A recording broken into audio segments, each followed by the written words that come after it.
Hello friends, कैसे हैं? Welcomes एक बार फिर से आपका इंग्लिश रीडिंग के इस सेक्शन में। दोस्तों, जैसा कि मैंने पहले ही कहा है, अगर हम लगातार किसी चीज़ के बारे में प्रैक्टिस करें, किसी चीज़ की प्रैक्टिस करें, तो हम बहुत ही आगे जा सकते हैं। इंग्लिश न्यूज़पेपर भी इंग्लिश सीखने का एक बहुत ही शानदार तरीका है, क्योंकि इसमें आने वाले जो मीनिंग है, ये पढ़ते पढ़ते हमें कब बहुत ज़्यादा मात्रा में याद हो जाते हैं, हमें पता ही नहीं चलता। दोस्तों, आज का चैप्टर है renewing Indo Sri Lanka relations after a period of strain, यानी तनाव के बाद भारत और लंका के बीच में जो नया रिलेशन बन रहा है, इसी के ऊपर ये एक्सप्लेनर है और हम इसे पढ़ने का प्रयास करेंगे। बिल्कुल ही बेसिक से पढ़ेंगे, आसानी से पढ़ेंगे, कोई डरने की बात नहीं है। अगर आप बिल्कुल भी इंग्लिश कम जानते हैं, चलिए मेरे साथ अंग्रेजी सीखने के लिए तैयार हो जाइए। तो आइए चलते हैं। द स्टोरी सो फार,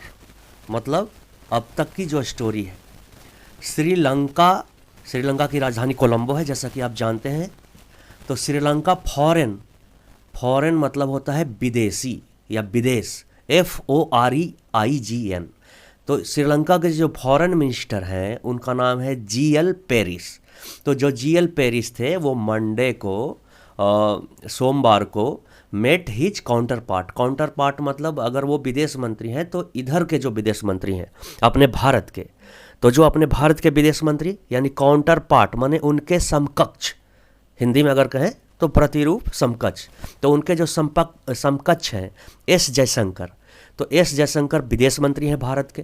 तो जो श्रीलंका के विदेश मंत्री हैं, वो भारत के विदेश मंत्री से इन न्यू दिल्ली, नई दिल्ली में आके मिलते हैं as a part of the ongoing high level. Ongoing जो मतलब अभी चल रहा है, हाई लेवल मतलब उच्च स्तरीय एंड इंक्रीजिंगली और तेजी से, इंक्रीजिंगली मतलब बढ़ते हुए, फ्रीक्वेंट मतलब लगातार, बाईलेटरल मतलब दोनों तरफ से, मतलब श्रीलंका की तरफ से भी और भारत की तरफ से भी, दोनों के तरफ से जो लगातार बढ़ रहा है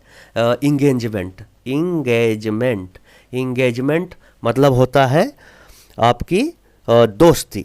तो जो दोस्ती दोनों देशों के बीच में बढ़ रही है, बिटवीन द नाइबर्स, दोनों पड़ोसियों के बीच में जो दोस्ती बढ़ रहा है, इस के आलोक में देखें तो दोनों देश के विदेश मंत्री दिल्ली में सोमवार को मिले। New Delhi economic assistance to Colombo.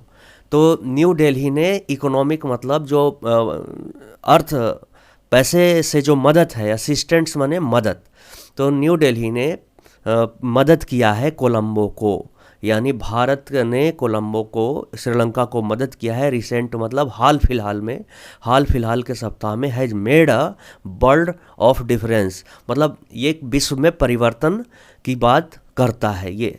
He told, उन्होंने कहा हिंदू से, यानी हिंदू जो न्यूज़पेपर वाले हैं उनसे एक इंटरव्यू में कहा कि ये एक दोनों देशों के बीच में दोस्ती के मतलब एक अंतर लाएगा, एक अलग लेवल की दोस्ती होगी। आफ्टर ए ईयर मतलब एक साल बाद, marked by a strain and trust deficit. Strain मतलब होता है तनाव। स्ट्रेन आप नॉर्मल भाषा में बोलते हैं बहुत ही स्ट्रेन है, तो स्ट्रेन को सदा तनाव कहा जाता है। तो जो एक साल से जो तनाव और ट्रस्ट डेफिसिट मतलब कमी, जो विश्वास की जो कमी है, ट्रस्ट मतलब विश्वास, तो जो विश्वास की कमी है दोनों देशों के बीच में। रिसेंट डेवलपमेंट्स सिंगला अ फ्रेश एनर्जी, और दोनों देशों के बीच में नया डेवलपमेंट हुआ है, तो ये नई ऊर्जा प्रदान करता है, फ्रेश एनर्जी, नया ऊर्जा प्रदान करता है। इन इंडो लंका टाइज, भारत लंका की दोस्ती में, अकॉर्डिंग टू मिस्टर पेरिस। जो मिस्टर पेरिस हैं उनके अनुसार नई दोस्ती अब आरंभ होने वाली है।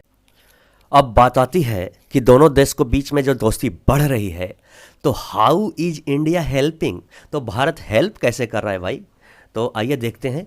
बिगिनिंग जनवरी 2022 यानी जनवरी 2022 के आरंभ में India has been providing crucial, बहुत ही महत्वपूर्ण, अंतिम समय में जो सबसे चाहिए, जो महत्वपूर्ण चीज़ अगर वो आपको मिलता है तो ये बड़ी ही महत्वपूर्ण होती है।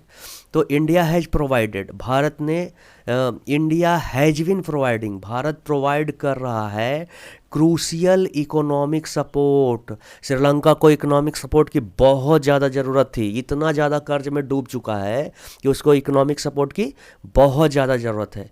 द आइसलैंड नेशंस, जो ये आइसलैंड नेशन है, आइसलैंड किसको कहते हैं, जो तीन तरफ से पानी से घिरा हुआ हो, ऐसे लैंड को आइसलैंड कहते हैं। और ये जो श्रीलंका है वो आइसलैंड नेशन है। In the grip of sewer, sewer मतलब बहुत ही घातक, बहुत ही गंभीर डॉलर क्राइसिस में ये फंसा हुआ था श्रीलंका। यानी श्रीलंका का जो इकोनॉमिक कंडीशन था बहुत ही ख़राब था, वो चाइना से पहले ही इतना ज़्यादा कर्ज ले रखा है, तो इसके कारण उसका हालत बहुत ज़्यादा ख़राब था। That many fears might lead to a sovereign default, मतलब उसके क्या कहते हैं, सोवर्जिन मतलब उसका जो अपना महाराजा, सोवर्जिन मतलब वैसे तो होता है, तो अपने संप्रभुता पे खतरा आने लगा था, चीन इस तरह से उस पर भारी पड़ने लगा था। एंड सीवर शॉर्टेज, यानी बहुत ज़्यादा शॉर्टेज हो गया था ज़रूरी सामानों का, और इम्पोर्ट रेलियंट कंट्री, और जो इंपोर्ट करने के लिए दूसरे देशों पर निर्भर हो गया था। द रिलीफ, जो relief extended by India, India ने अपना, वैसे तो रिलीफ इंडिया देता ही रहता है श्रीलंका को, लेकिन श्रीलंका को इंडिया ने जो रिलीफ दिया था, एक्सटेंड माने उसे बढ़ा दिया है। Extended by India from the beginning, यानी जो आरंभ में, इस साल के आरंभ में टोटल्स ओवर 1.4 बिलियन, यानी 1.4 बिलियन डॉलर, जिसमें 400 मिलियन होगा करेंसी स्वैप, 500 मिलियन होगा लोन डिफरमेंट एंड 500 होगा लाइन ऑफ क्रेडिट। इन चीज़ों के बारे में आप जान सकते हैं, ये इकोनॉमिक के टर्म है। तो इस रूप में 1.4 बिलियन का कर्ज ये जो है इंडिया, या हेल्प कह लीजिए, कुछ कर्ज है और कुछ हेल्प श्रीलंका को देगा फॉर फ्यूल इम्पोर्ट, यानी ईंधन के जो आयात है आदि के लिए। Sri Lanka is further negotiating a 1 billion assistant from India to help the near 22 million strong country as it face an unprecedented economic crisis. मतलब श्रीलंका जो है भारत से 1 बिलियन असिस्टेंस माने सहायता जो है मांग रहा था, क्योंकि उसके जो 22 मिलियन स्ट्रॉन्ग कंट्री, यानी वहाँ 22 मिलियन उनकी पॉपुलेशन है, तो 22 मिलियन स्ट्रॉन्ग कंट्री को हेल्प करने के लिए, अनप्रेसिडेंटेड मतलब होता है अघटित, मतलब ऐसा पहले कभी नहीं हुआ। तो इस क्राइसिस से बचने के लिए श्रीलंका 22 मिलियन लोगों को हेल्प के लिए 1 बिलियन सहायता इंडिया से मांगा था, ये इकोनॉमिक्स क्राइसिस से बचने के लिए। तो फ्रेंड्स, आज का वीडियो बस इतना ही, वीडियो बहुत लंबा हो जाता है, और आप लोग कमेंट जरूर करिए अगर आपको कुछ भी पसंद आ रहा है, नहीं पसंद आ रहा है, कोई परिवर्तन की ज़रूरत है, और अगर आप वीडियो देखते हैं तो कमेंट जरूर करिए। कमेंट मेरे लिए बहुत ज़रूरी है। अभी नया नया वीडियो बना रहा हूँ इंग्लिश रीडिंग न्यूज़पेपर के ऊपर, तो मुझे पता तो चले कोई न्यूज़ देख भी रहे हैं या नहीं। 2-4 लोग ही देखें, धीरे धीरे आगे बढ़ेंगे, लेकिन ज़रूरी है कमेंट अगर आप देंगे तो हमारा हिम्मत बढ़ेगा, इसलिए प्लीज़ कमेंट ज़रूर दीजिए। और अगर पहली बार वीडियो पर आए हैं तो सब्सक्राइब करिए, हम ऐसे ही न्यूज़पेपर रीडिंग और इंग्लिश के अन्य चीज़ लाते रहेंगे। तो मिलते हैं नए वीडियो में, तब तक के लिए नमस्कार, जय हिंद।